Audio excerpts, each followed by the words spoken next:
Hello, Ken here with a short message before you listen to episode 8 of the Alnham podcast.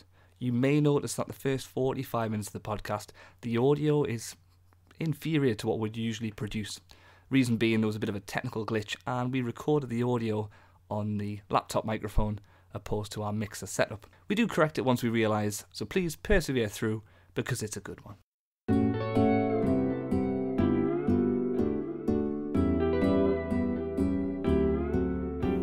In case I don't see you, good afternoon, good evening and good night. Welcome to Alnham Island. My name's Ken Clark and joining me today we have Adam Campbell. Hello. Sean Corrigan. Evening. And Ed Bullock. Hello.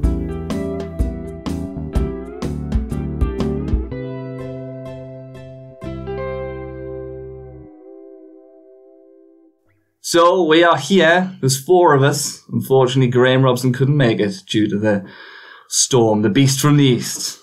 But we all made it. How do we make it all? Quite easily, yeah. I was gonna And how far did you travel? How far is Scunthorpe from here? 120 miles? Yeah. 124 miles? Yeah. But, you know, 30 miles was too hard for some people. But, you know, no, we're joking. It's pretty dangerous. Ed, how did you find the roads? I did not go to the better road. Exactly, yeah. Do they have roads in Sutherland? You what? Do they have roads in Sutherland? Yeah, they do, yeah. Do they? You just want leading out. No, I mean, I felt pretty bad, to be honest, because I've not been at work since Tuesday. I went to work Tuesday, Wednesday morning, work from home, Thursday, work from home, Friday, work from home. Then it comes to Saturday, and I'm like, right, I'm off to do consultant. Yeah, on the phone to your boss, listen, it's just the roads are treacherous, I can't make it. It's a 2-hour jolly. I do think that the entire country has made an absolute fucking mountain out of a molehill. I think so. But I suppose it's fair to say that we're not used to this kind of stuff, so. But it is pretty bad this time. Yeah. There is a lot of no, it's fucking. It is, man. There's loads of snow and stuff. It's really difficult to get by. It's really cold. Difficult when you decide to go out on a pace with white shoes on. That's what it is. Yeah, canvas based. That's when you really feel it. Yeah, that's what I did today. No, I mean, I enjoyed it. Took me lad sledging for the first time. You enjoyed that? How'd that go? Your lad as in son or boyfriend? Both. At the same time. It was a nice day out. It was a family affair. Yeah, it was just fucking penis everywhere. No, like usually like. Oh, there we go. Setting the tone. No, usually he's he's got a bit. He's not got a fear of water, but he's a bit sketchy around water. And I figured that this is something that I'd be able. Smells not water though.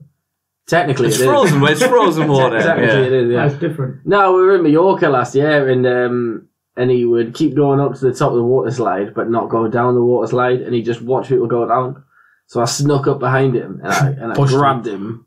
And I jumped down the water slide with him, thinking that would like cure his fear, and it really fucking did. Just made it worse. Just made it worse, massively worse. But he's recently getting better than that. But anything to do with shit like that, like big slides or like kids rides or shit like that, he's not very good with. So I was amazed when he came sledging. I took him to a pretty steep hill as well. Yeah, like I was scared. Staff and I went mode. down on my own first, and I was like, shit. Was that when you tried to snowboard it down? I did at the end. Yeah, that was when I got bored. Yeah. But yeah, no, he went down. I was really impressed with him, to be honest. I was amazed by the balls that he showed, considering that I've seen his balls and they are tiny. Question: is this your lad or your son now? Both. Anyway, so that was the quote was from our last movie, which was The Truman Show, which Woody correctly guessed. So the opening question of today's episode is: if you had to pick someone famous to be your Truman, who would it be and why? Woody, I'm coming to you first. Fucking you. Yeah, you knew. I'm worried with this one because it was a tricky question. It is a tricky question. I've gone with Zach Braff. Okay. For me, I think there's a possibility that Zach Braff could play me regardless of any of the other connections that I've made. Because I think there is I nearly said distinct. There's a likeness there. The hairstyle right now is Zach Braff-esque. I think if I was a bit more spiky at the front, I think I could be Zach Braff. This is JD. From Scrubs. JD, yeah. From Scrubs, yeah. So I've got 4 reasons why this could be me. One, in real life, Harold Irwin Braff, which is Zach Braff's dad, works in hospitals all his life. My dad works in hospitals all of his life. Yeah.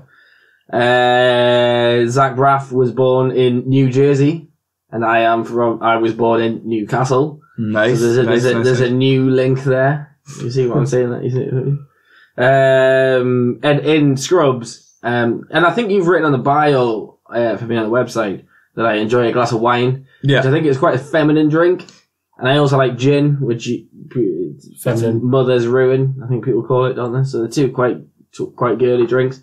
Well, in Scrubs, he drinks an apple tea, doesn't he? Yeah, it does, yeah. Which is a really gay drink. Not that I've got anything against gays. No, and it's fine to enjoy that drink. I love the gays.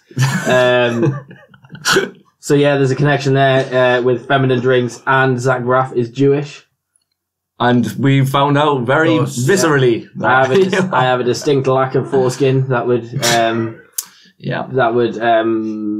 almost you fly with the pigeons, you get shot down with them. So we'll go with that stance. Excellent. If I'm flying with a fleet of foreskinless penises, people are going to think I'm Jewish. That's true. That's true. Zach Braff. Zach Braff. Brilliant. Sean, did you go along the same stance? What was yours? No, I went completely different. Yeah. I don't know why Woody's gone with. He's picked someone that's similar to him. Is that what you've gone with? Well, yeah, but if you were going to pick someone to be your Truman, who would it be and why? I've said who, and I've said why. Yeah. What's your fucking problem, Dick? I thought it was a completely different question, to be honest. I mean, I think I've also gone along the line of just somebody to be a Truman, not my Truman to be me. But that's fine. That's fine. You know, each to their own. It's an open question. Sorry for bringing logic to the party. No.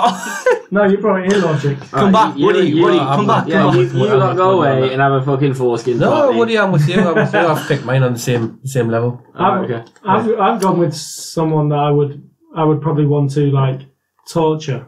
Oh, okay. As my Truman. As in someone that I could... But Truman is you, so why would you torture you? Why is it me? Because the fucking Truman Show is about him in a film.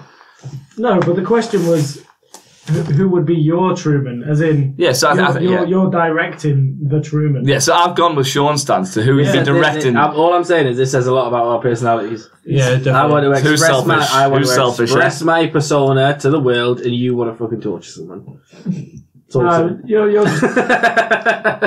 You're just overly vain, I would say. Just look to this as an extension of yourself. Yeah, I probably thought this song was about me. Who have you gone for, Sean? Well, I thought that someone that I thought would be someone that I wanted to see just squirm under things that I would not do to them. This is incredibly dark. See how they would react to things that I would throw at them would be Jeremy Clarkson. Oh. Yeah. What? Okay. So I'm a big fan of the Clarkson. So. Yeah, I don't mind Clarkson. Ken's backpedaling. Yeah. I just thought... I think he sways a little bit too much to the right for me. Just a tad too much to the right. Yeah. I just thought Clarkson's just one of these guys that's just like ultra confident. A big old jolly bastard. And I just wanted to just see if I could just mess with him a little bit and just go, okay. All right, Jeremy, let's just see what happens if I just like, oh, it's snowing now. Oh, no, it's not snowing anymore. It's raining. Now it's sunny. It's really hot. So how are you going to deal with it? Has anyone told you something? This is the worst weather in my car. You'd probably just look at the sun and go, there's a control room. And you go, fucking... Yeah, I just imagine... Climate control, dickhead. I imagine Jeremy just going like, what's going on in the world? What the bloody hell is going on in the world? Yeah, and I can imagine him like driving in his car just going, well, this has got 50 brake horsepower. 50 brake horse? What? I don't understand. What's outrageous. What's he driving? A fucking 15 horses? A fucking turtle.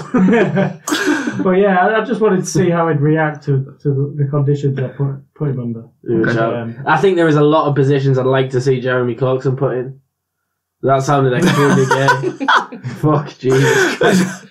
you want to gin with that? There is a lot of... Do you want to start again, Woody? No, fuck you. No, there is a lot of situations I would like to see Jeremy Clarkson put in, just to see how he'd react. And I can see why you're picking him for that. Yeah, I just want to see, because, he speaks in a... Send Jeremy Clarkson to Aldi on a Friday afternoon. Yeah. Deal with that bedlam, you fucking upper class bastard. Yeah. Okay, lovely. Brilliant. That's it. Ed, who is your Truman? Oh, well, I'd say I've gone down the same sort of road as Woody. I picked that up as someone who you... Like father, like son. Who you would... Yeah, I'm the father. I'm the daddy. That's what your mum calls me. No, someone that I would like to play me, who I would say looks like me on a certain level. Rick Waller. Luis Suarez. Same sort of physique. Just same skin tone. Terry Crews. Terry Crews has come That's a over. repeat answer. Yeah. That's a repeat answer. Terry Crews. I think, I say a lot of myself in Terry Crews and a lot of Terry Crews in myself. But no, Andy Samberg probably. I think is probably the one that I would go for. I think Andy Samberg. Is that the Lonely Island? Yeah, the guy. I Love You Man. The gay personal trainer. Yeah. I just think that you do look like a gay personal trainer that stopped training. Thank you. Train every Friday night with your mum, so plays a pretty penny. No, I just think from what Woody was saying, not necessarily like a lot in the same sort of. We don't have a lot in common, but I just think it would be interesting to watch, sort of direct. Yeah. Okay.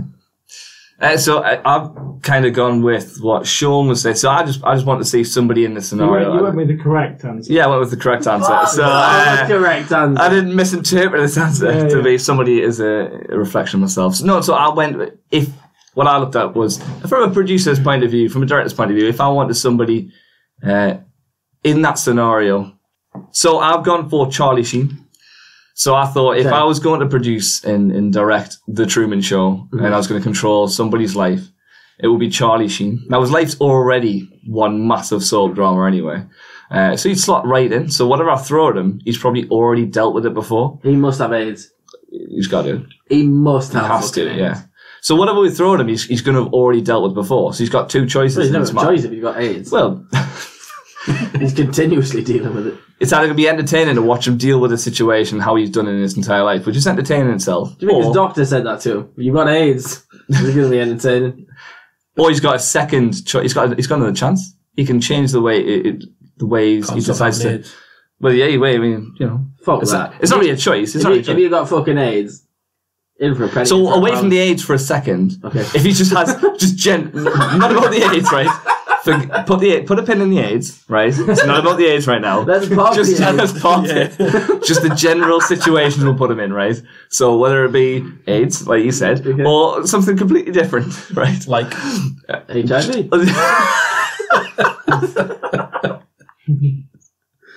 Yeah, right. He's got a chance at redemption.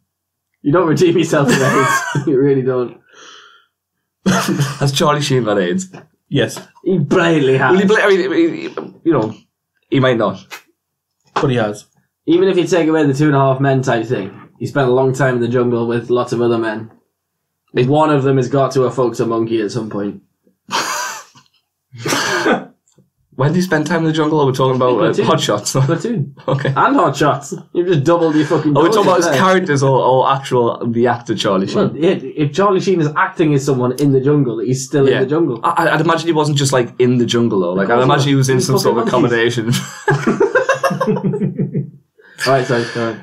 So I think it's great for ratings. Either he decides to do what he does anyway and get AIDS, like what he says. Good for ratings? Sorry. Yeah. We should have got the pub forward in this, shouldn't we? No, well, we shouldn't send you anyway. Maybe everyone else could have. Or we're going to get some, human, emotionally charged second chance at life winning. So that's my answer. Yeah, not AIDS. The AIDS wasn't even a thing. I didn't even mention AIDS. You mentioned AIDS. Yeah. You just said it's fortnight. Just because you've got AIDS. So, yeah. Small penises, balls, and AIDS. That's what we've talked about so far. I've got two of those things. Curious, what two? Ask your ma. Your mum hasn't got AIDS. Hey? My mum hasn't got AIDS. So I just told you.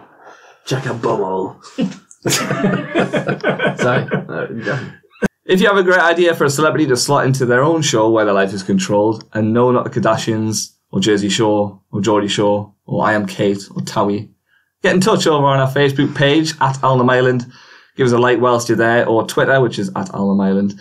Why not follow us? Or a good old-fashioned email to contact@alnhamislandpodcast.co.uk.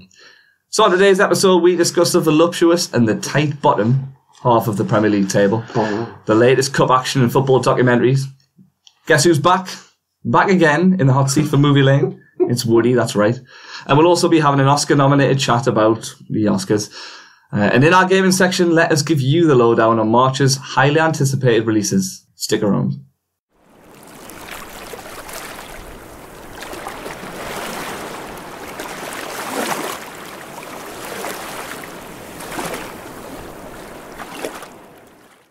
In a world where Arsene Wenger refuses to admit he's past his best, and where people are more interested in Arsenal fan TV than Arsenal, the Premier League can be a weird and wacky place. Especially when we peak at the nether regions of the league table, where only 7 points separate 10th and 19th place. So, what's going to happen, gents? I'm going for Palace, Stoke and West Brom. Is that what you said originally? I don't think so. I think I had Huddersfield in lieu of West Brom. Did you? You had Watford in fact, as well. No, I didn't. No, in fact, ignore that. I don't think I predicted anything. Yeah. I'm sure you had Watford. I can't remember. I think that's where the whole Marco I've done a whole lot of drinking since then. Yeah. I'm going for Palace, Stoke and West Brom. So West Brom are pretty much definitively down now. With a loss 1-0 today? Yeah, so again, I mean, at the time of recording, we've had a few Saturday games, but the table as it stands, West Brom are 20 points, so they're 7 away from any kind of safety, and they lost again today. That's fucking horrific. So, so it's something pretty dire for West Brom. Pardew out? Well, I don't think Pardew in was ever the answer. I don't think is that ever the answer, Pardew in? No. But to some people it must be with Pardew, right, I think he gets badly treated, or he was badly treated by a lot of Newcastle fans, because he was working with his hands tied behind his back, just the same as Kevin Keegan was, and Kevin Keegan didn't get treated at the same time, the same way that Pardew was. And I never disliked Pardew. I actually liked the way that Pardew had the shit when you remember. It's part of my point in terms of why West Brom might go down about this whole Barcelona fiasco. But can you remember when Newcastle went away on a pre-season training thing, and he was caught in pubs with there was pictures of Colaccini, Pardew, and 3 young Spanish birds, and they were all seen on the piss together. And I genuinely think that sometimes that's the best way to create a bit of team spirit, is to have the camaraderie between everyone. Yeah. So I think what Pardew's probably done in this whole Barcelona fiasco, I think he's probably on the right tracks. Shit's just got a bit out of hand, and I don't think he's the reason to blame, and I don't think anyone else that you would have brought in out of the recycled English manager pot. Yeah. None of them would have sorted them out, because they've got a shit team, realistically. I mean, who's the good players? Rondon can head a ball if it's put him on a sixpence. Yeah. I rate Chris Brunt. Jay Rodriguez is there. Not a bad player. Yeah, he's not bad. Other than that, Johnny Evans, I can't see what all the fuss is about. Because there was talk of him going back up to the bigger clubs, isn't it? And it's just ridiculous. Yeah. There's no way he would. So I mean, they are a Tony Pulis type setup team, and that's not Pardew's management style. Pardew wants to attack, I think. So what's the last club he succeeded at? I'd say Newcastle. It would have been when we got to Europe. Yeah. And then after that, it's just been a steady. And when was that? If you really want to be critical, 13? When was the last time he succeeded at a club before that? Yeah. West Ham, with his head in his hands. Yeah. Charlton, head in hands. So is he a good... why would you hire him then? If this is what he does? I think you've had Has he ever proven that he's a good manager? I'm looking at this from my perspective. So I look back to Army days, for example. I think if Pardew came into my workplace and was like, right, we're going to work during the day, but at the night time, we're going to go out and we're going to be an absolute bunch of fucking rascals. I'd have fucking loved to work for him personally. I think he's done that in Newcastle and it worked to an extent, and I think he got a hard... all that fucking Pardew bollocks. What was it? Pardew.com? Yeah, there was a load around. Was it Pardew? Was it Ashley? I can't remember. No, there's AshleyOut.com, but there was a lot of Pardew out. There was a lot of people calling for his head. I think he got a hard time. Keegan never got that. No. Well, look at Rafa. Well, look at Rafa Benitez. Yeah. We're not doing so great now. We're 16th in the league after today's result, 15th at the time. The table's finalised before this, but we're not doing so great. When Pardew got sacked, I was disappointed. I would have liked to have seen Pardew spend a bit of cash. Yeah. And I might be on my own in that. I don't care. But that was. I think it's his mannerisms. As a personable thing, when his post-match interviews, he just looks smug about defeat or victory. I know that's not what it's about, but to me, you need to have somebody who can manage the fans in that sense. Because if you've had a defeat and you haven't tried, do you remember when he blamed a loss on the fans once for being singing too loud? No, I don't. When he was in Newcastle, he was like, "Yeah, the fans got a bit carried away and." That sort of transferred on the pitch. I was like, what the fuck? To me, I'd give him... I wasn't one calling for his head because I think that was the first season I got my season ticket. And I wasn't straight on the bandwagon to get him out. But when I look at him now, the more I think and look at Alan Pardew, the more I think he's just a con man. I don't think he's a con man. I think he's worked under bad regimes at the clubs that he's gone to. He hasn't had the chance, has he? He hasn't had the chance. With a bit of money. Yeah. You could argue that he had a bit of money at Palace. But he came to us, we had a bit of a boost and we got into Europa League. He went to Palace and he did a bit of a job there for a period of time and then he crashed again. Do you think he's a bit of a puppet? Like, that's why he gets hired? I think you're right. I think a lot of people hire him because he'll just say he's a yes man, isn't he? Yeah, he's a yes man. Yeah, but who isn't a yes man these days in the Premier League? Unless you're Pep Guardiola or you're Jose Mourinho. Conte, still not happy where he is. But he's still having to go along with what the club are saying. So there's maybe one or two managers that you could argue aren't yes men. Wenger, biggest yes man ever. Yeah, but is that him or the board? Like, are the board the ones who just rolling with him being there? He's saying yes to the board. He's agreeing with him, isn't he? He's saying yes to the board. Wenger seems to make his own rules. Like I don't think he does. I think if you look at why, if you owned Arsenal, why would you get rid of Wenger? Apart from this past couple of years, when he hasn't got into Europe or Champions League specifically, why would you get rid of Wenger? Because at the end of the day, he's getting them they were pretty much full every week, realistically. Qualifying for Champions League every season. Wenger peaked at 2. Yeah, but they want more though. They want Arsenal. I'd say a bit later than that. But we were talking about this earlier on. I remember my early days of watching football. Arsenal were the bollocks. Well, this is the answer to your point. That's the reason they would get rid of Wenger, because now he's complacent. And when's the last time they achieved anything big? A long time ago. They've won 3 FA Cups in the past 4 years. They don't want that. They won more. They won the Premier League title. What is success? That's the reason. Success isn't what the fans want. Success is winning stuff. Right. So exactly. That's what I'm saying. So the reason that the board would get rid of Wenger and the reason that people would call for him to go is because they want to achieve more than just. When's the last time they won the FA Cup? Last year. That was Man United. Yeah.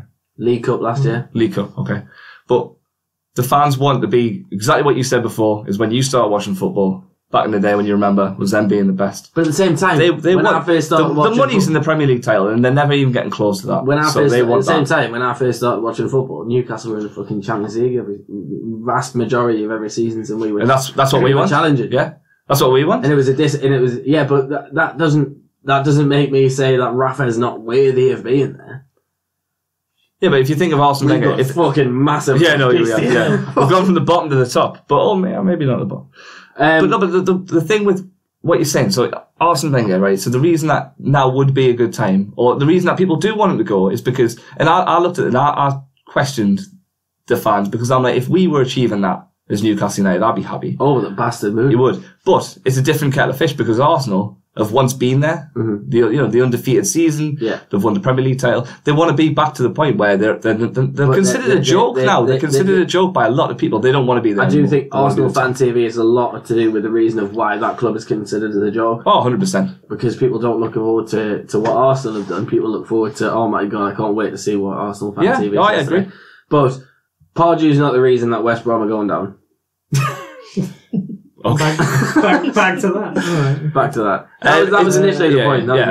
It's very tight at the bottom. It's crazy at the minute. I mean, 7 points. When was the last time we saw 7 points between 19th and 10th? That's the exact stat that I've got down. And I remember vaguely hearing a stat. It was even on TalkSport or 5 Live during the week that Burnley haven't lost. Burnley. Where is it?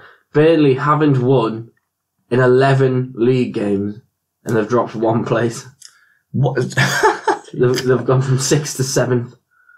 That's crazy. I don't know if that includes today. Oh no, they won today. They won today, so that would have 2-1. So that just tells you everything that's going on in the Premier League this season. We're at the start of March. We've got a few months left of the Premier League, so it's honestly anybody can change any position. At the minute, it's open for anybody to go. So it's been the best quality Premiership, hasn't it? At the top end, it has. Yeah, I don't think you'll ever see quality like Man City again. Does this not sway at the point that the bottom end of just being challenging more than normal? Because if you haven't got 3 teams who are distinctive, or 4 teams that are distinctive relegation fodder, does that not just mean that the quality is slightly better? I think it's a good question. Yeah, I don't know. It's a good challenge. Is the fact that all the other teams are beating each other a sign of quality, or is it a sign of weakness? Yeah, inconsistency. And the only thing that fucking winds me up with that is it's impossible to bet on. Yeah. Because you have fucking no idea who's going to win every weekend. I know. That's it. But yeah, so I mean, yeah, I've gone for West Brom, which we talked about. I've gone for Stoke as well. I think they're scoring goals, but I think they're struggling everywhere else. Really, they can't seem to steady the ship at the back. And I mean, if I was a Stoke fan and I saw, we've appointed Paul Lambert instead of Mark Hughes, I'd be fucking devastated. I know. Borderline as devastated when I found out Steve McLaren was being assigned up to Newcastle. They had a massive game today against Southampton. Yeah. Which they lost, I believe. It was not 0-0. Yes, it was 0-0. Shut up, Woody. Shut up, I mean, the next 5 games include Man City, Everton, Man United, Arsenal and Spurs. So yeah. Try Stoke. Yeah. They're pretty much, But like I said, a small turn of fortune. Look at Swansea. Where are they sitting? I think they're 17th. At the time the table was published before we recorded, they were 18th, but they've won today and a convincing win. So 4-1. And Palace haven't played yet. I think Swansea will be fine. Swansea do it, and they're doing wonders. But I mean, a turn of fortune across 3 or 4 games. Look at us. We could have, if we beat Bournemouth in that result where we drew, we would have been sitting 12th, I believe, and then we would have been sitting around that point in the table. Now we're sitting like 16th. So it's just 4 places for a result like that. So. 11 points between 19th and 7th. Is that current? That was what I wrote last night. Okay, so we're going to move away from the league and look at the domestic trophies grabbed and up for grabs, starting with 2018 League Cup winners Manchester City. Best team ever. Yeah. I mean, they destroyed Arsenal. Destroyed. They are. There's that 3-letter word which echoes between the leagues, but it's Pep's Barcelona, Pep's Bayern Munich, Pep's Man City. Yeah. Fucking phenomenal. I've never seen a team of players play like the way that Man City I think we've talked extensively over the past 6 months. We talk about Pep Guardiola's Manchester City. I don't think we need to go into too much about why they're so good. We've talked a lot about it. But they 3-0 against Arsenal, and again, they made them look 4 days later. Like Graham's not here, so I'll jump on this grenade for him. They made Arsenal look like a set of cunts on fucking Thursday night or whatever it was. 20 minutes, wasn't it? 25 minutes, and it was 3-0. Yeah. Came out of fucking nowhere. Sane, man. Sane. Look at the age of him. Remember earlier on when we had the chat about Rashford? Yes. Wasn't it? Yeah. About how young he is and how consistently he performs at that top level. Sane is the same. Sane has a back piece of himself on his back. Yes, he does. Yeah, I saw this. Can you imagine if I did that? Yeah, Steve-O did it. Steve-O. And he got absolutely rinsed for it. Sane does it, and he's a hero. A big, fluffy-headed hero. Yeah. He's got great eyes, though, hasn't he? He has. Piercing. I actually think if you gave Sane long, straight hair, I think he'd be fuckable. I thought you were literally about to say gorgeous. Gorgeous. I'd have to flip him over and pretend he was a girl. Wow. So League Cup has been it's been decided. FA Cup quarter-finals. So we've got Swansea versus Tottenham, Wigan versus Southampton, Man United versus Brighton, and Leicester versus Chelsea. Who's your winner? Who are you picking? Brighton. Every time. Sean, who do you think's going to win? Give me them again. So we've got Swansea, Tottenham, Man United, Brighton, Wigan, Southampton, and Leicester, Chelsea. It's United or Chelsea, isn't it? I think. For the tournament. Imagine Wigan did it again. Because, I mean, they're not City out. We didn't think that would happen. Yeah. Will Grigg. Wow. It was amazing to watch. I actually really wanted Man City to win. Was Wigan at? Was Will Grigg at Wigan when that happened? Probably like last week when he scored against Man City. Oh, right, okay, yeah. Sorry. The first time I don't believe so, no. So you're going Man United, Chelsea. Ed, who do you think's in the contendership for the FA Cup? For the cup, I would like to see Leicester. I think. Yeah, it's doable, isn't it? Yeah. I suppose at this point, it seems. I mean, I think Brighton will tank Man U. Oh, 100%. I mean, if we can do a Brighton can, you know. But no, I would like to see Leicester do it again to prove it wasn't a fluke. Yeah, I'm going to go Tottenham, you know. I think Tottenham might pull out the bag. Yeah, I want...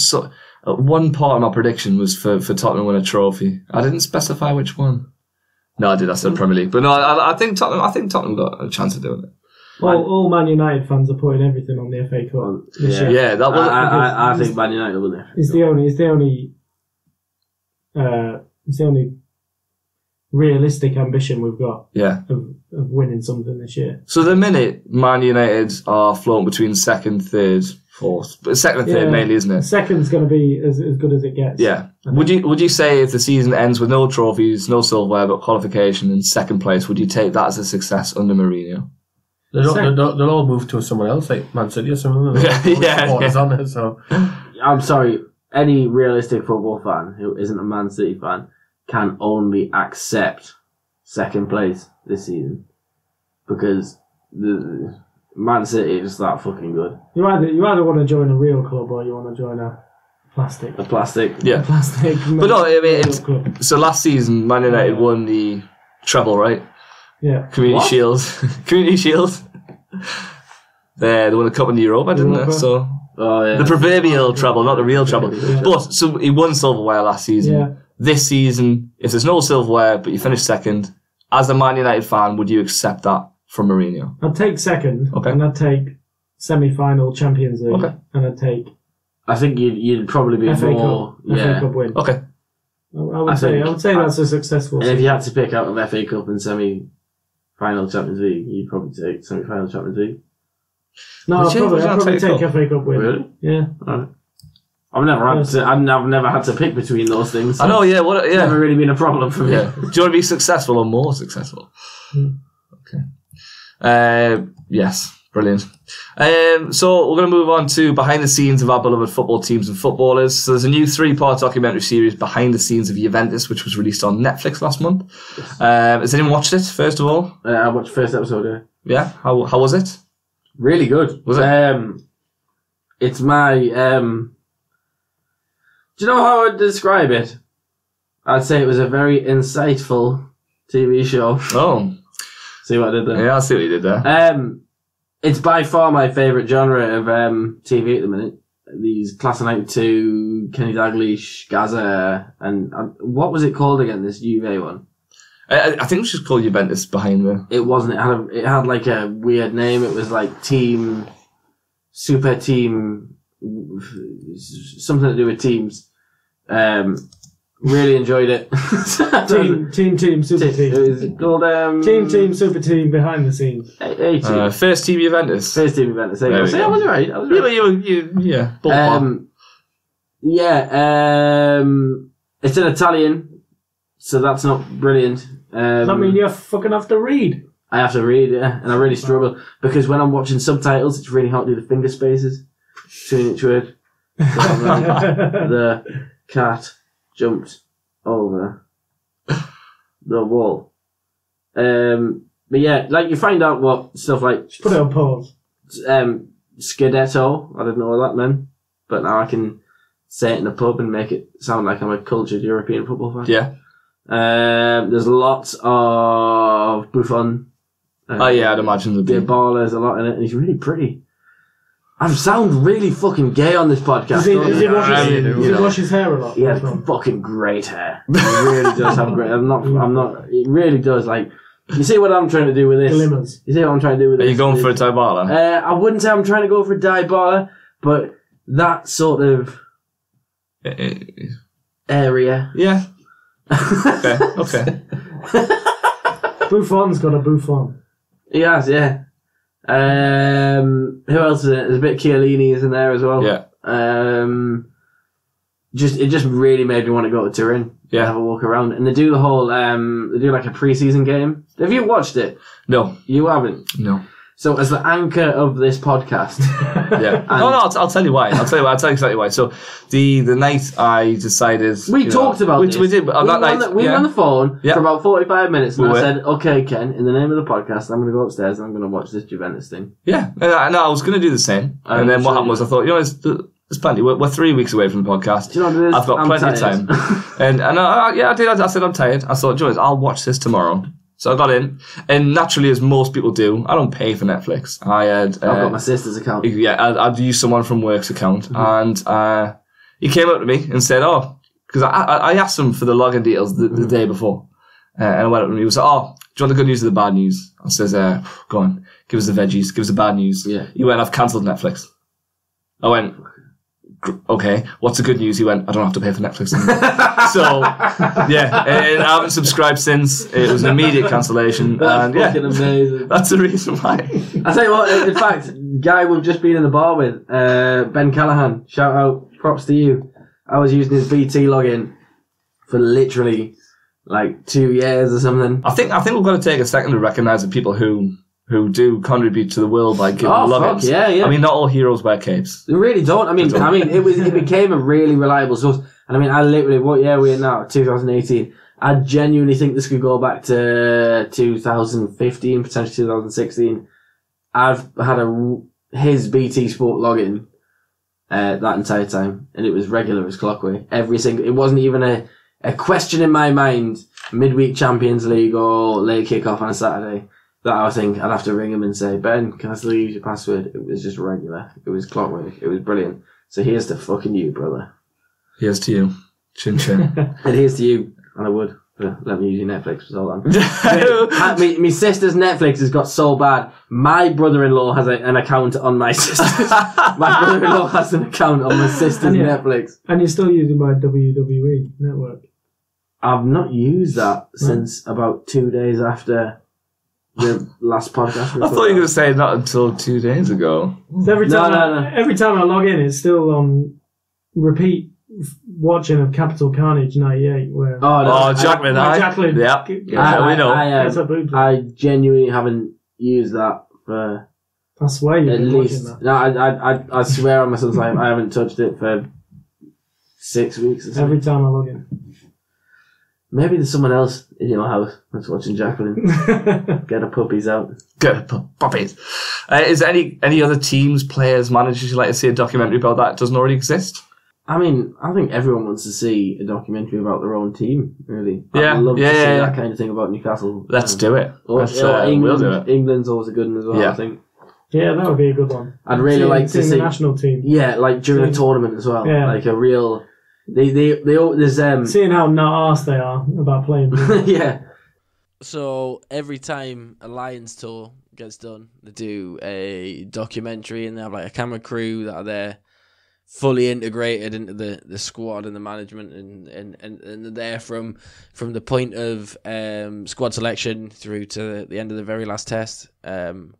And it is an amazing insight to see the every single thing that goes on inside. And I tend to think that from what I've seen anyway, and this might be down to the fact that I've seen a lot more of these interviews than I have with football type stuff, but international rugby seems to be a hell of a lot more intense, and people buy into the team ethos a lot more than they would in a football team, and they are fucking brilliant to watch. I've got the last 2 on DVD. I'll give you them if you want to watch them. They're fucking amazing. I'd like to see Ian Holloway. Just a documentary about Ian Holloway. Because he's just batshit crazy. He's fucking mental. Imagine behind the scenes. I just imagine his day-to-day life's just obscene. Yeah. Or probably really boring, and he's just very eccentric. But he's definitely a manager I want in the Premier League more often. Yeah, I know. Right. When he first to people is like, I'm going to finish that smoother than a cashmere cod piece. It's like a fucking one-liner. It's fucking brilliant. So we'll do a quick roundup of the Fantasy League. So we're going to start with the leader. Oh, me? Oh, no, sorry. If it was upside down, maybe. Dab. So number 1, we've got Gareth Adams. He's sitting top pretty. And then number 2 is no longer Sean Corrigan. It's Steve Rains. Oh, really? Yeah. What happened there? Slipped down to 3rd. Had a bad week. Bad week or 2. Yeah. Fucking hell. That's Steve Rains Gardner's had a wicked week, I think. Yeah. So, looking towards the bottom, we've got Intiamar, Sean Wills, still sitting bottom, and the reason why he's not on the podcast anymore. Simon Hill, 27th. Muhammad Umar, 26th. Yeah, he's slipped in the bottom 3. And then Adam Chape and Paul Devine. Paul Devine's like moving up. Is he? 24th now. He's catching up with our bottom Islander at 19th, which is the Scary Monsters, Adam Wood. Scary Monsters fucked you, ma. I bet they did. And then next we've moving up, we've got Graham Robson. I'm going to talk about him because he's second bottom Islander. Well, because Ed's not on here.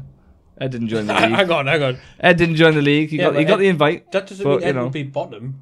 It does. I reckon he'd be bottom. You'd be worse than Sean Wells. I'm on the bottom when your mum's on the top. So Graham Robson sitting 12th. Not a bad position, but 2 behind me. So really, shit, innit? Yeah. 2 positions or 2 points. 2 positions. All right. How many points? I don't know. Quite a few. Loads. Nowhere near us. 27. Quick maths. So I'm 10th. And then top Islander is, like I said, Sean Corrigan. Sean 3rd. Sean Corgatron. Yeah. Corgatron, well done. Again. Yeah, not long left now. You've got to make that push for the top. Yeah. Or I've got to make that push for the top. Yeah, I think I've made big wrong decisions in the last couple of weeks. It's tough, you know. Put my faith in Theo Walcott. I'm not sure why. Yeah. I thought that's what Arsenal did, and look how that turned out. Yeah, I just thought he's found his level at Everton, and he was going to score some goals. But he did all right for 1 week. But I think I'm not sure. I think he's let me down. Yeah. Well, here's to hoping next week. Well, so the next topic. So that's everything for sports. The next topic we're going to talk about is movies and TV.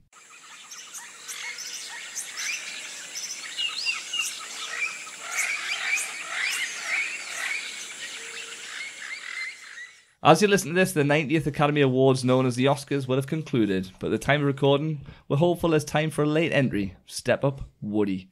Nominated for Best Director after a successful and frantic guest of The Truman Show last episode, Woody's ready to take to the big screens to deliver an Oscar-winning performance in Movie Lane. It's time to take a trip down Movie Lane.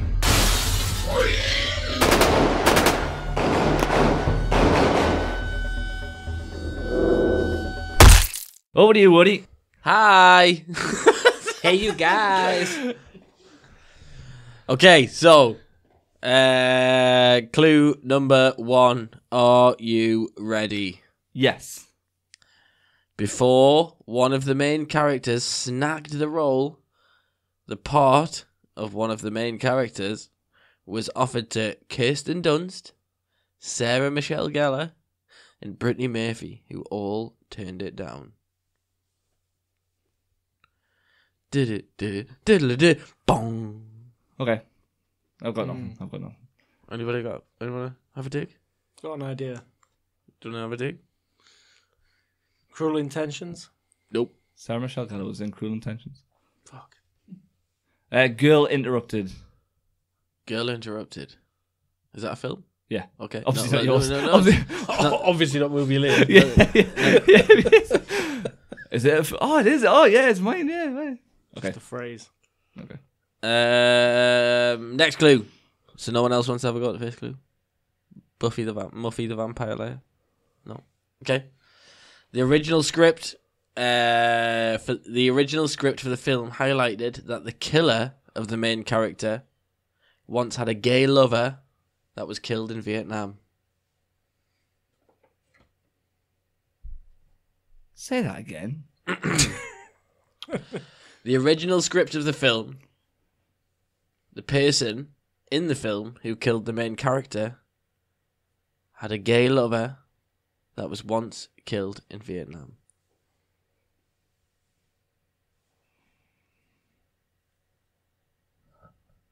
No, I've got nothing here. I've got absolutely nothing. No.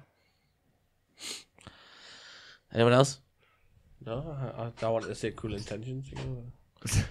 One of the main characters was considered as a minor during filming, as she was 17 at the time of shooting.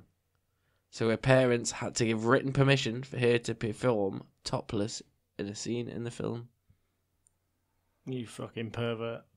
Fucking outstanding film. Absolutely outstanding film. You see what you've been doing this week? American Beauty. He's got it! Yes! He's got it! Yes! He's got it! Fucking yes! Never seen it. Never seen it. You've never seen it? Oh my lord. Fantastic film. Right, we can just stop recording. Good shout. Good shout.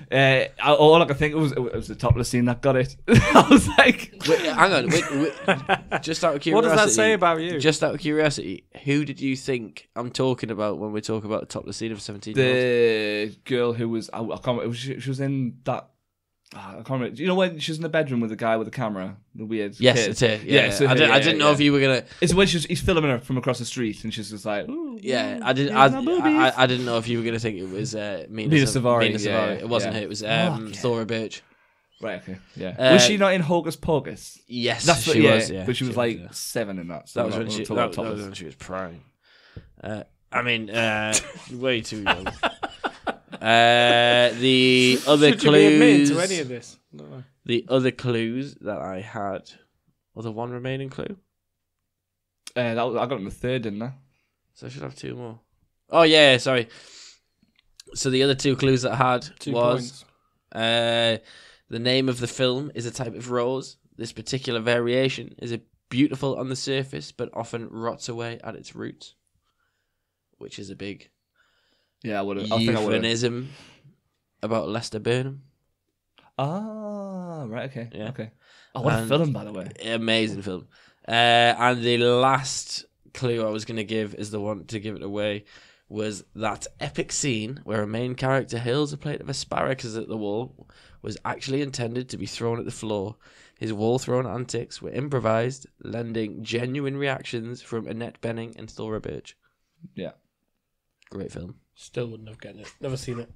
Oh, it's a great so film. good. You're going to watch it. Such a good film. So the gay good. love of it, I was thinking, just threw me off as the main character being one of the main characters being a woman. I was just like, well, very, very obscure clues. Do you think? Yeah. Well, Ken got it. I thought I was I was onto it Ken's like weird, quite so. early on. I was just, yeah, I'm obscure. So yeah, I didn't know that, and I'm assuming that the only reason you'd know that is if you'd, because I think American Beauty is one of those type of films where I remember the first time I watched it, I got straight on IMDb and I was like looking up other stuff about the film because it lended itself to being deeper than it appeared on the screen. Yeah. But even then, I didn't know that until I was doing research on the film. And it's the next door neighbor.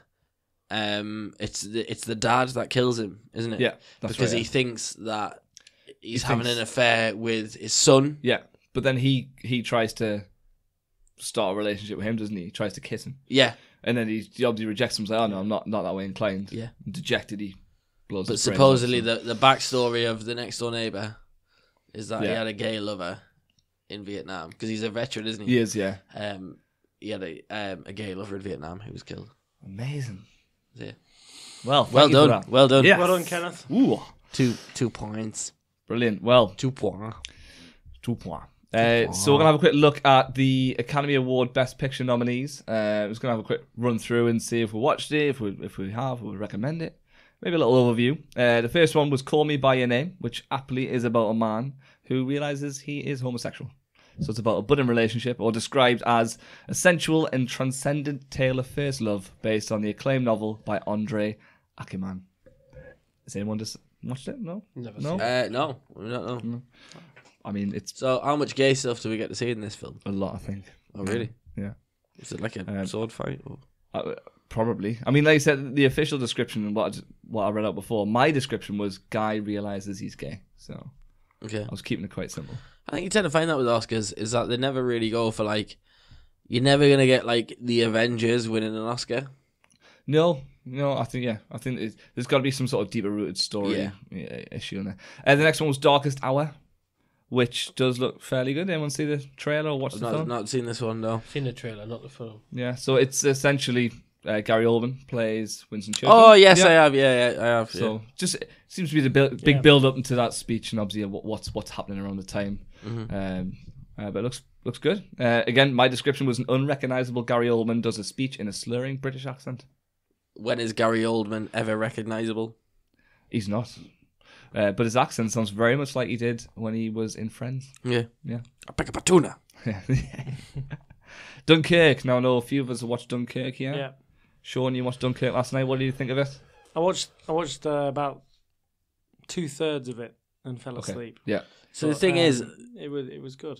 All I've got to say on this is that some of us watch stuff about war, and some of us experience it. So I don't feel the need to watch it. Okay. What I'm joking. No, you're right. What I did last night was when I was watching Dunkirk. I'm not right. So I opened a can of hot dogs. Had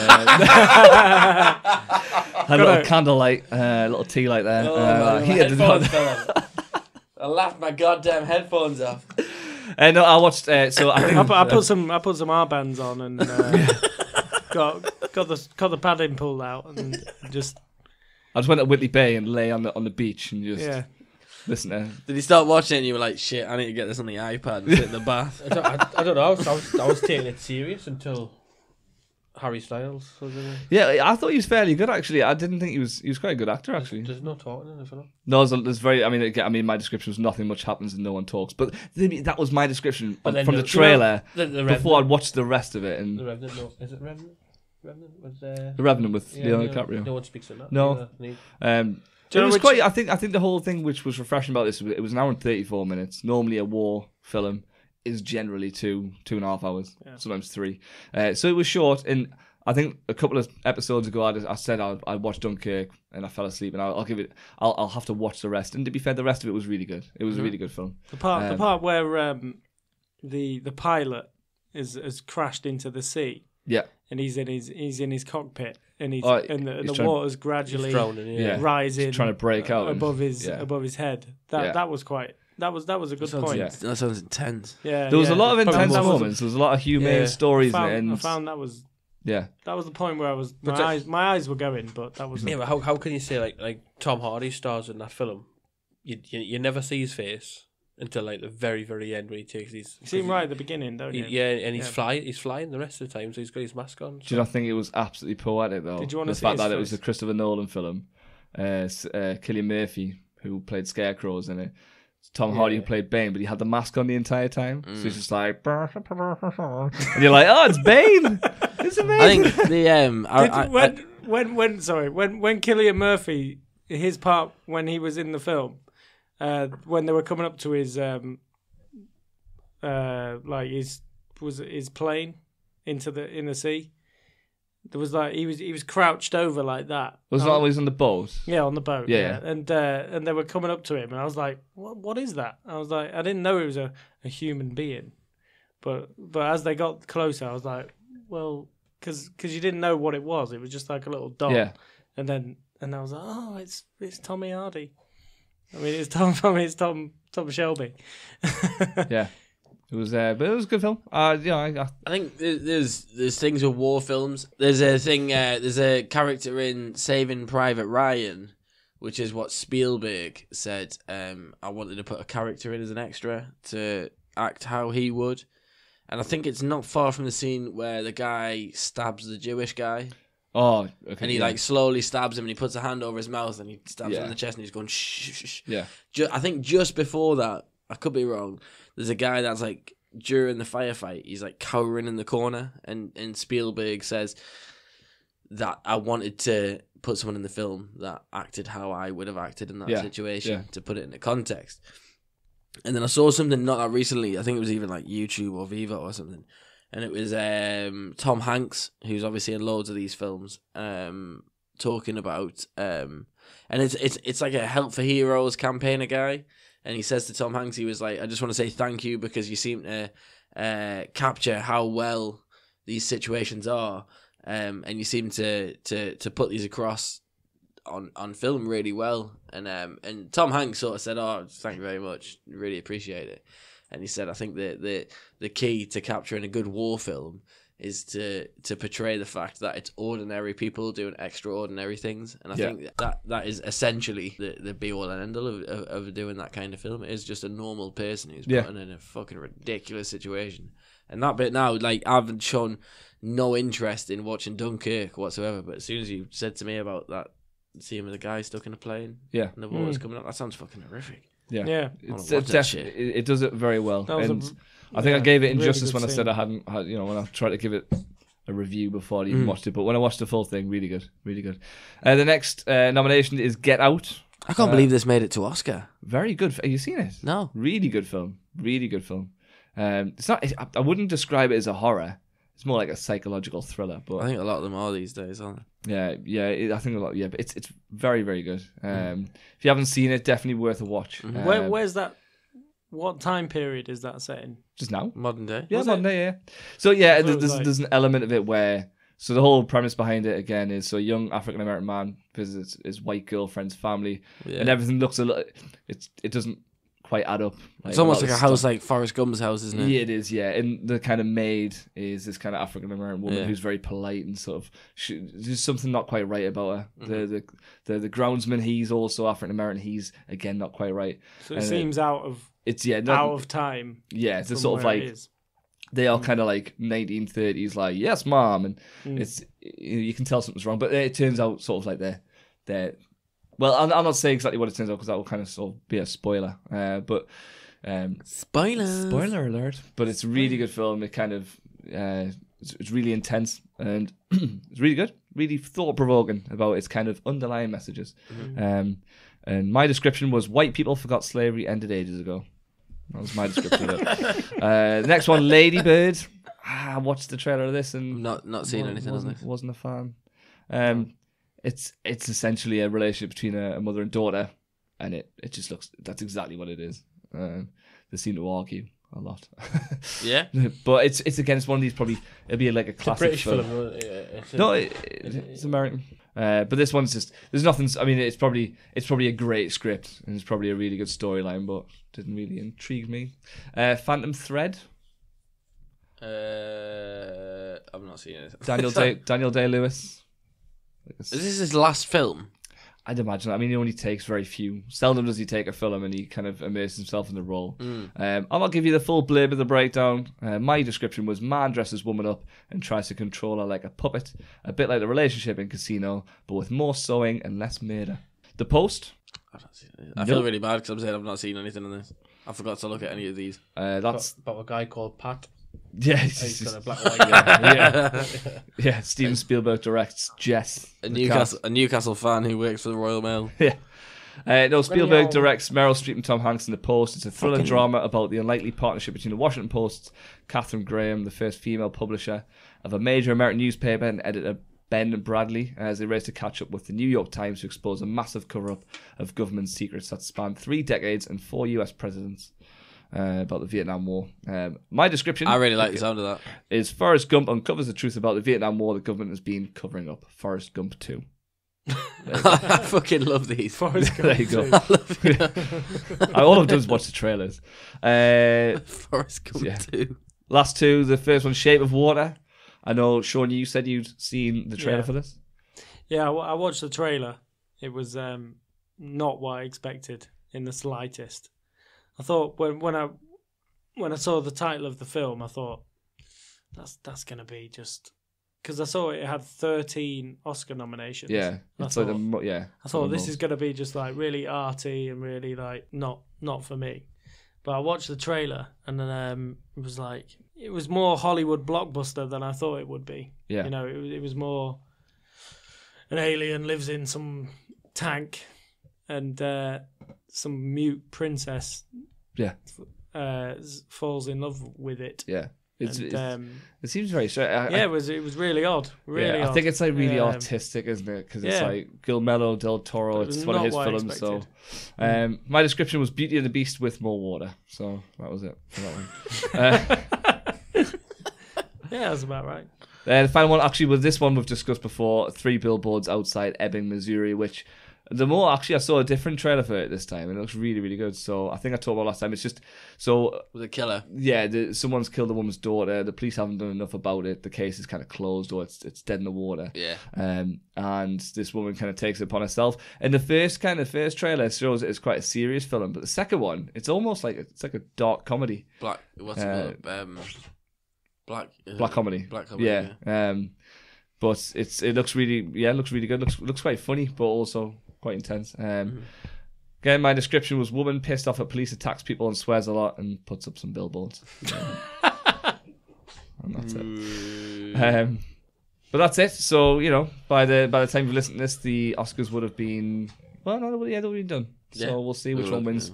Any idea what you think is going to win that one? I don't really know. I'd really like to see something a bit outlandish, like Get Out do something. Yeah, I think that would be a good show. I think that Shape of Water looks like it's tipped to win it. I think you're right. 13 nominations. Yeah, I'm fairly sure I'll get that one. But yeah, Dunkirk deserves to do. I think it'd be good if Dunkirk got it because I've watched it and that's about it really. It's the only one I've watched. And our next topic is gaming.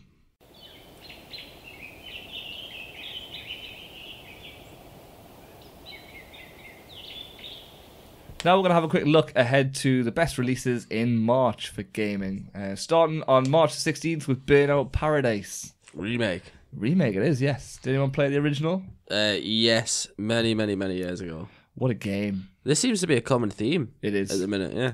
Definitely. Remasters, remakes. It's like it seems to like gaming's following on from movies because movies seem to be remaking stuff and remastering. And they're starting to redo the classics. I mean, there's some of them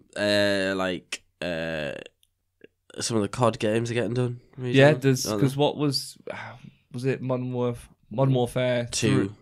Was I think. It 2 that you got? Modern Warfare 2, yeah. And then they're doing another one soon. World at War would be awesome for a remaster.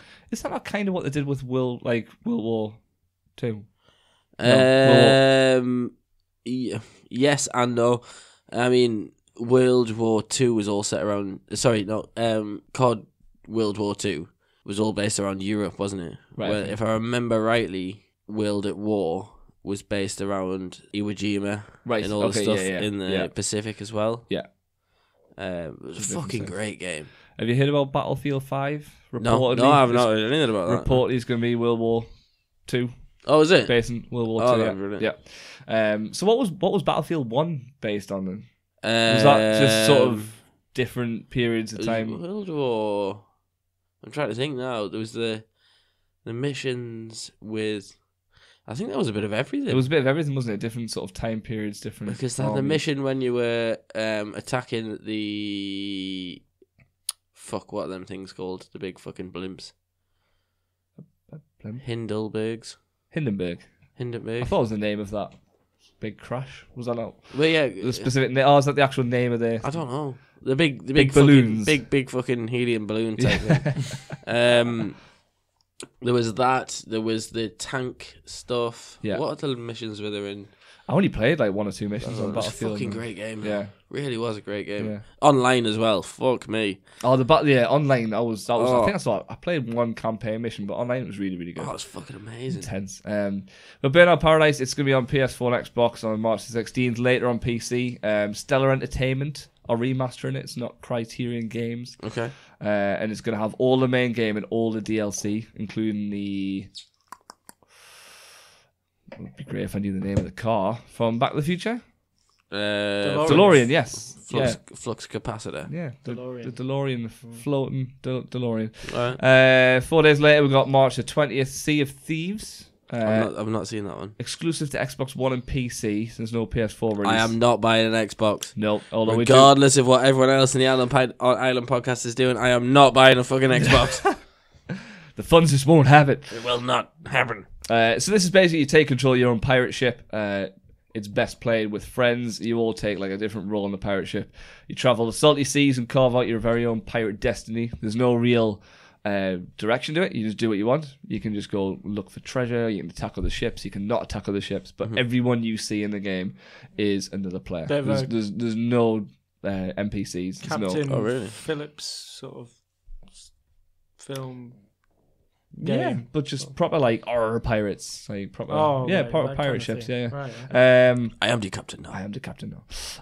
March 23rd. Now I know that we've talked about this in the past couple of episodes ago. A Way Out, March 23rd, coming to Xbox One, PS4, and PC. It's a very different take on a co-op game. So it's a co-op storytelling game, 2 characters, and you would kind of. If you were playing with me, then you might be watching a cutscene where I could be kind of walking around in the background. Oh, really? Changing the outcome of the story. It's really, really good. If I buy a copy, you don't have to buy a copy. Oh, really? So, yeah, or vice versa. So if one person owns a game, whoever plays with them just downloads it's essentially like a demo version of the game, but as long as they're on with the other person, they can play the game for free. Yeah. One thing that was interesting about this when I was watching some of the details is the director, Joseph Fares. If you get 5 minutes of your life, watch his interview when they ask him about the game. He's an award ceremony and they're talking about the game, and it was his idea about this co-op storytelling, like it was, and buying 1 copy and having it. But when he referred the awards he was being interviewed in, he screams down the camera, "The Oscars can fuck themselves up. This is the shit." Then repeated "fuck the Oscars" 5 times. When he was asked about the co-op and only paying once for both to play, he said, "This is my idea. It doesn't have anything to do with the EA shit going on with the loot box and stuff. EA's being good to me. And what I'm saying is all publishers fuck up sometimes." So this was around the time the whole Star Wars Battlefront 2 and the loot crates and loot boxes and and he was basically just sort of saying, "Look, they've been fine with me, but it's not to do with EA. They just basically funded funded the game from to make it."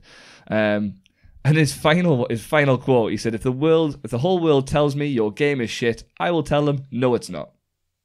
Confidence. The man's got confidence. But yeah, it looks like a really, really good game.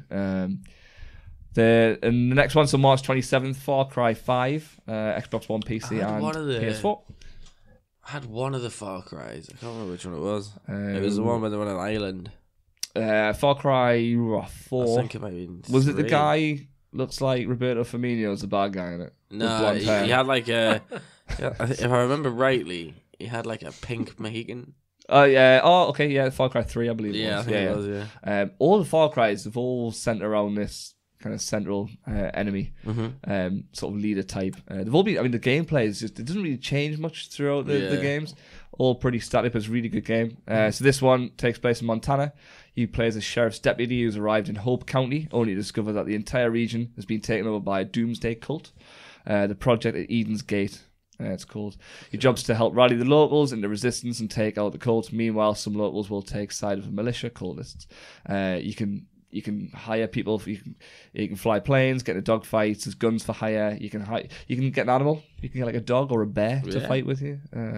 Different NPCs you can recruit. So a lot of different takes on the kind of combat. And the final, well, it's not game release, but Commodore 64 retro consoles. The big thing. There was the SNES, the NES, the Mega Drive, I'm pretty sure I had a Commodore 64. Yeah. So it's got 64 games released with it, which was apt. But I looked through them. I didn't really recognise any of the games I used to play. I think I played like Batman and Thomas the Tank Engine. All right. Yeah. So I'm looking for like another easy game to play. Just one that's not going to take too much thought. It's nice pick up and play. Yeah, pretty much. I mean, I'm alright with playing still playing FIFA. Because I think I'm challenging for the Champions League. I'm second in the league with Newcastle. Nice. Being offered like the Spain job, no biggie. No. But I'm not taking it. I'm focusing purely on Newcastle United. That's the right answer. That's what we want to hear. Yeah. At Newcastle. That's what we want to hear. Yeah. I've got a good youth scouting network out, and I've sent them to Ghana, I think, and I'm getting a load of Ghanaians. But anyway, yeah, I digress. So I'm after another. I can't really be asked playing COD World War II anymore. And I tell you what, I really fancy is that new UFC game. Oh, UFC 3. UFC 3, yeah. Apparently, like, I was listening to another podcast. I think it was a Joe Rogan one the other day, and basically it's like apparently as part of the game, you have to like tweet and like chat shit on tweet, and like you go to interviews and you've got to like kick off at interviews and stuff like that. So you've got to hype your own fights. It's like you've got to like promote your own fights as part of the game, and like how you act on social media reflects how your games are promoted and how your fights are promoted and stuff like that. So pretty damn cool. And plus, I've never played it before, so it might be interesting. Yeah, I played UFC 1 and 2. The game mechanics are really, really good. Yeah, that sounds really good. That sounds really cool. I like when I get a bit. That's what I think is lacking from the FIFA career mode. I play Be a Pro, just a solo version, and I just think I play for Newcastle. We won the league. I've got it on like semi-pro, to be fair. So it was expected. But it's Harrison could win the league on semi-pro. Well, I'd like to see that happen. I'd like to see him do it. On that, I listened to our last episode in full yesterday when I was decorating what will be. At least someone did. Yeah, you're the one. Yeah. So, I mean, you two know I will have another son. Yes. Next month. Yeah. Scary to say. So, when my next son is born, my first son, or I can now say my eldest, you can, yeah, will move into what was our spare room. So I was decorating his room, and as part of getting ready for doing this podcast, I thought I listened to the last episode, and I didn't realise that you'd put him singing at the end. Oh, okay, I never knew that. Yeah, so like, I was like sat painting away. And right, that's the next episode. Something else will come on, and then it was just fucking Harrison. So yeah, nice. At the end, yeah. At the very end, yeah, at the very end, yeah. I missed the singing bit. Yeah. There's like a good minute of Harrison just singing at the end. Oh shit, I missed that. Harrison Campbell. I wish there was a camera on at that point, because my face when I'm trying to protect the laptop. Oh god, yeah. And the microphone stands, which we've upgraded sort of anyway to new microphone stands, and I'm like, imagine he just deletes everything. I'm like, keep singing. Oh, it was good. It was really good. I would have heard the end. So yeah, there's a good possibility that I'll have another son by the time we next. Another podcaster. Another podder, yeah. Another subscriber. This one will be a bit quiet, yeah. Yeah. Are you excited? Nervous? Anxious? I don't really know, to be honest. Excited for him to be here, and I think because it's second time round, it's like I think you know what's coming. Yeah, it's not the unknown. It's not that kind of. Before you have your first child, you've kind of got that fear almost of the unknown. You don't know what's going to be like, whereas you do know. When Harrison was born, I'd never been around any other kids. Like, I know you have some people you know have been around babies and toddlers through growing up, if it's their direct family or cousins or whatever it is. Whereas I hadn't, and luckily. For us, my wife has a strong maternal instinct, and she's really good at picking up on the whole baby stuff.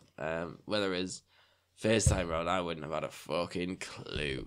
Like, I'd never been around a baby before, and whether it was this time, I'm quite looking forward to it. At the same time, I'm apprehensive as I'm going to go back to having no sleep, and I'll probably be skint all the time. Constantly worried, you know. Yeah. Bottles. So you get 2 weeks off work. I get 2 weeks off work, yeah. But that's what I miss, you know. You know, I miss me sort of annual 2 weeks off work. It's work. Your annual 2 weeks, yeah. Annual. Well, no, but my time off for this year should be pretty good because I'll have 2 weeks off when baby's born, and then so that'll be April, and then in June I'm going to Centre Parks for a week, and then in August I'm going to Kendall Calling for a long weekend with my wife and a load of other friends. So I've got like quite a good bit of time off. Already shipping off the baby. To be honest, like I was saying to Callahan in the pub today,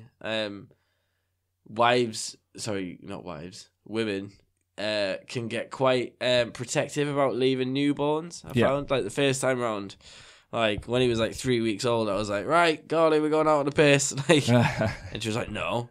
So I hadn't even asked because we had such a good time at Leeds last year. I'd like not even asked Carly if she wanted to do it at the festival this year. And then we were driving somewhere. I can't remember where. We were driving to Manchester to go and see some friends. And she was like, "What festival are we doing this year then?" And I was like, "What?" And I was like, "Oh yeah, sweet." And then it turned out when we got there, the friends that we were seeing in Manchester, Mohammed Umar, the guy who messages in at the show all the time, he was saying that they'd already booked this festival in Kendal. So we got there and booked that. And I think there's about 6 or 7 of us going this year. So yeah, no, like my time out, before I know it'll be fucking Christmas again. It will be, yeah. Crazy. So today we visited a local golf establishment called Mr. Mulligan's.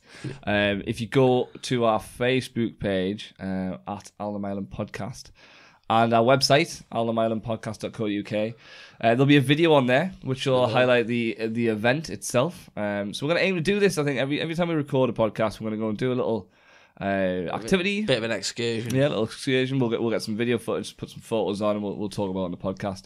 But this time it was mini golf, Mr. Mulligan's space golf. Yeah, and it was fun. It was great. Yeah, absolutely fun great. was had by all.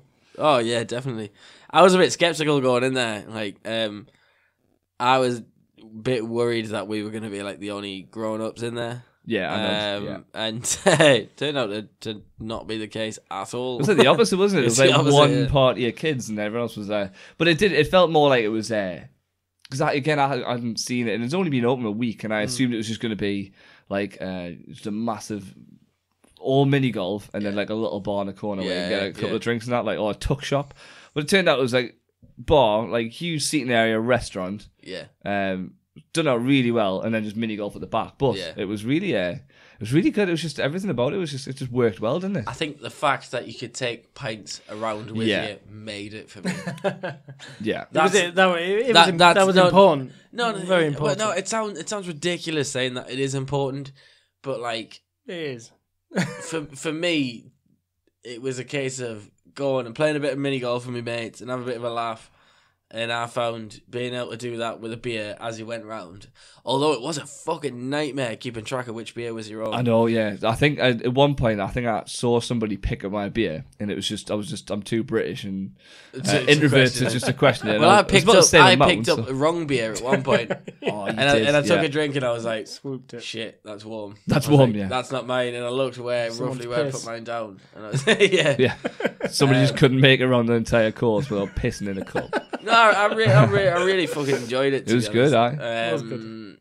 And I think there's probably like a real gap in the market for being able to do shit like that. Well, that's it, yeah. And being able to have a beer at the same time. That's it, yeah. Like, it is a nice amalgamation. It is.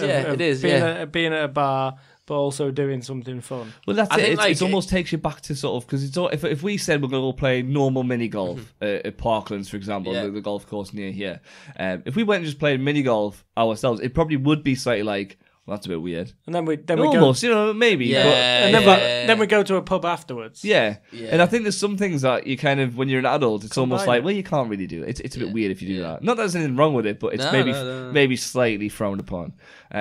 But yeah, combining masturbating in a plane. Well, yeah, exactly. I mean, that only happened twice, but okay. But with this place, because it was kind of I once had a piss. I once took a piss in a sink at the Bayern Munich stadium. Nice. Yeah, I didn't wank into it, but yeah. I'm disappointed you didn't. The way you've already set the bar. I didn't wank into it, and it wasn't a plane, but I did piss in it, and it was a sink at the Allianz Arena. Was that your only option, or you just thought, I'm gonna piss in? Oh no, there was I was the tour guide wouldn't let us go. Oh, so this is on a tour. Yeah, right, okay, that changes the game a bit. So this is a controlled environment where somebody's leading you around. So it wasn't a sense of urgency. It wasn't a match day where you're just feeling the atmosphere. It was on a tour. What? You never fail to amaze me. That's not as I mean, it was a group of like. There was about 15 and 20 of us, all English people. We went to the stadium. I had to wait for the English-speaking tour. We went round, and we'd all been on the beer all day, and it was like fucking 30 degrees in Munich. It was fucking beautiful. And like Allianz Arena is like fucking in the middle of nowhere. Like it's got its own train station, which is like a terminal, if you know what I mean. Yeah. But there's like 4, maybe even more, like trains that go into the place. So like, and then you still have to walk a good sort of half a mile to get into the stadium. Anyway. Jesus. And yeah, we were like, Fraulein, we were like, can we go for a das piss? Das piss. And she was like, 9. You wait till the end. And we were like, well, yeah, fuck off. We were like, we fucking really need a piss. And then they wouldn't take us past any proper toilets. And then we walked past the disabled toilet. So about 4 of us piled into this toilet. I was that desperate. I just pissed in the sink. I couldn't be asked to wait. And I may or may not have sang Football's Coming Home in the process. The images, man. You pissing and sing. Oh, it was great. Football's coming home. I bet you had both hands in the air as well. Well, no, it was... can't use this piece of equipment with no hands. It was an army visit. It was part of an army excursion. Well, that makes more sense. And they took us... It was off season. It was like August, end of July, August sort of time, and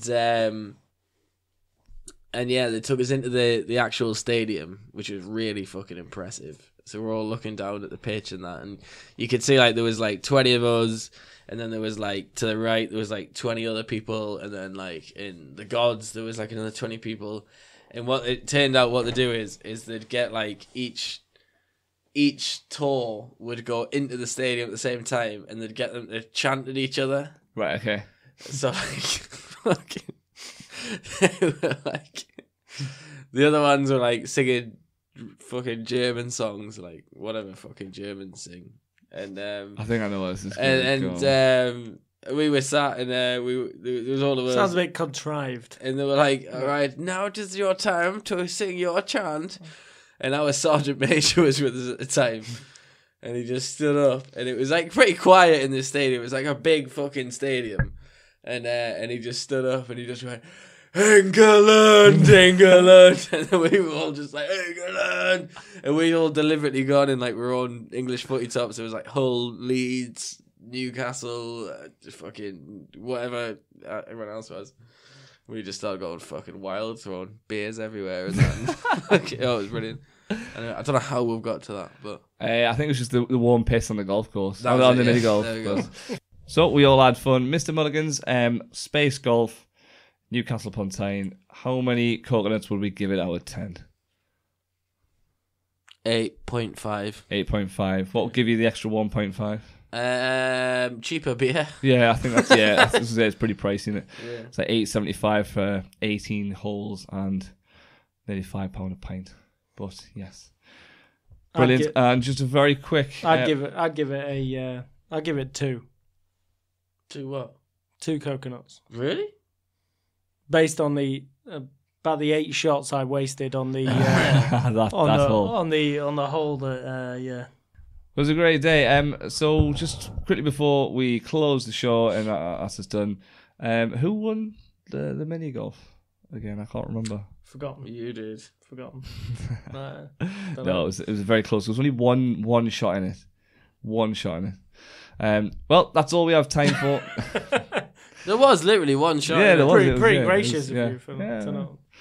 I wasn't going to mention it, but hey.